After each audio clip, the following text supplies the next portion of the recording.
Welcome to ಜಯಂತಿಸ್ kitchen. ನಾನಿವತ್ತು ಕರಿಬೇವು ನುಗ್ಗೆ ಸೊಪ್ಪಿಂದ ಚಟ್ನಿ ಪುಡಿ ಮಾಡ್ತಾಯಿದ್ದೀನಿ. ಹೇಗೆ ಮಾಡೋದು ಅಂತ ನೋಡೋಣ. ಈಗ ಸ್ಟವ್ ಹಚ್ಕೊಂಡು ಒಂದು ಪಾತ್ರೆ ಇಟ್ಕೊಂಡು ಅದಕ್ಕೆ ಕರಿಬೇವನ್ನ ನಾನು ಬಿಸಿಲಲ್ಲೇ ಒಣಗಿಸಿಟ್ಕೊಂಡಿದ್ದೀನಿ. ಅದನ್ನು ತೊಳೆದು ಸೇರಿಸ್ಕೊತಾ ಇದ್ದೀನಿ. ಇದನ್ನು ಫ್ರೈ ಮಾಡ್ಕೋಬೇಕು ಆ ನೀರಿನ ಅಂಶ ಹೋಗೋವರೆಗೂ.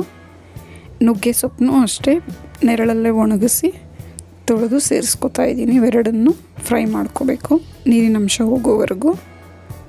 ಈ ರೀತಿ ಈ ಚಟ್ನಿ ಪುಡಿ ಅಂತೂ ತುಂಬಾ ರುಚಿಯಾಗಿರುತ್ತೆ ಮತ್ತು ಆರೋಗ್ಯಕ್ಕಷ್ಟೇ ಒಳ್ಳೆಯದು. ಇದನ್ನು ಮೀಡಿಯಮ್ ಫ್ಲೇಮಲ್ಲಿ ಇಟ್ಕೊಂಡೇ ಫ್ರೈ ಮಾಡ್ಕೋಬೇಕು. ಜೋರು ಉರಿಯಲ್ಲಿ ಮಾಡಿದ್ರೆ ಸೀದೋಗುತ್ತೆ, ಟೇಸ್ಟ್ ಚೆನ್ನಾಗಿ ಬರಲ್ಲ. ಈಗ ಈ ರೀತಿ ಎಲ್ಲ ಫ್ರೈ ಆಗಿದೆ. ಈಗ ನಾವು ಹಿಂಗೆ ನೋಡಿದ್ರೆ ಅದೆಲ್ಲ ಪುಡಿ ಪುಡಿ ಥರ ಆಗಬೇಕು, ಅಷ್ಟಾದರೆ ಸಾಕಾಗುತ್ತೆ. ಈಗ ಅದೇ ಬಟ್ಲಿಗೆ 1 ಟೇಬಲ್ ಸ್ಪೂನ್ ಕಡಲೆಬೇಳೆ, 1 ಟೇಬಲ್ ಸ್ಪೂನ್ ಉದ್ದಿನ ಕಾಳು ಸೇರಿಸ್ಕೊಳ್ತಾ ಇದ್ದೀನಿ. ಉದ್ದಿನ ಕಾಳು ಬದಲಾಗಿ ಉದ್ದಿನ ಬೇಳೆನೂ ಹಾಕ್ಕೋಬೋದು. ಇದನ್ನು ಅಷ್ಟೇ ಗೋಲ್ಡನ್ ಬ್ರೌನ್ ಬರೋವರೆಗೂ ಫ್ರೈ ಮಾಡ್ಕೋಬೇಕು.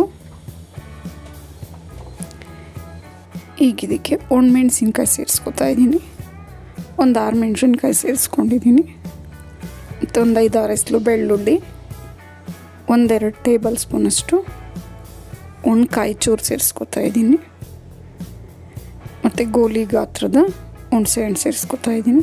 ಇದನ್ನು ಒಂದು ಸ್ವಲ್ಪ ಫ್ರೈ ಮಾಡ್ಕೋಬೇಕು. ಈ ರೀತಿ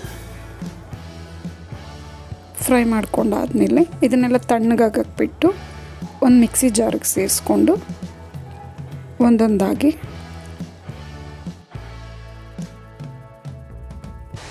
ಇದನ್ನೆಲ್ಲ ಸೇರಿಸ್ಕೊಂಡಾಗಿದೆ. ಈಗ ಇದಕ್ಕೆ ರುಚಿಗೆ ತಕ್ಕಷ್ಟು ಉಪ್ಪು ಸೇರಿಸ್ಕೊಳ್ಳೋಣ.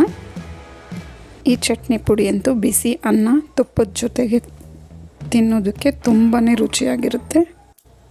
ಈಗ ಇದನ್ನು ರುಬ್ಕೊಂಬರೋಣ, ತರ್ತರಿಯಾಗಿ ರುಬ್ಕೊಬರೋಣ. ಈಗ ಇದು ರುಬ್ಕೊಂಡಾಗಿದೆ. ಇಷ್ಟು ಪುಡಿ ಆದರೆ ಸಾಕು. ಈಗ ಚಟ್ನಿ ಪುಡಿ ರೆಡಿಯಾಗಿದೆ. ಈಗ ಈ ಚಟ್ನಿ ಪುಡಿನ ಒಂದು ಬೌಲ್ಗೆ ಸರ್ವ್ ಮಾಡ್ಕೊಳ್ಳೋಣ.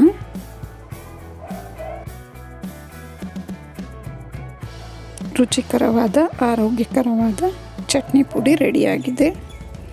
ಈ ರೆಸಿಪಿ ನಿಮ್ಗೆ ಇಷ್ಟ ಆದಲ್ಲಿ ಲೈಕ್, ಶೇರ್ ಆ್ಯಂಡ್ ಸಬ್ಸ್ಕ್ರೈಬ್ ಮಾಡಿ. ನಿಮ್ಮ ಅನಿಸಿಕೆ ಅಭಿಪ್ರಾಯವನ್ನು ಕಮೆಂಟ್ಸ್ ಮೂಲಕ ತಿಳಿಸಿ. Thank you for watching.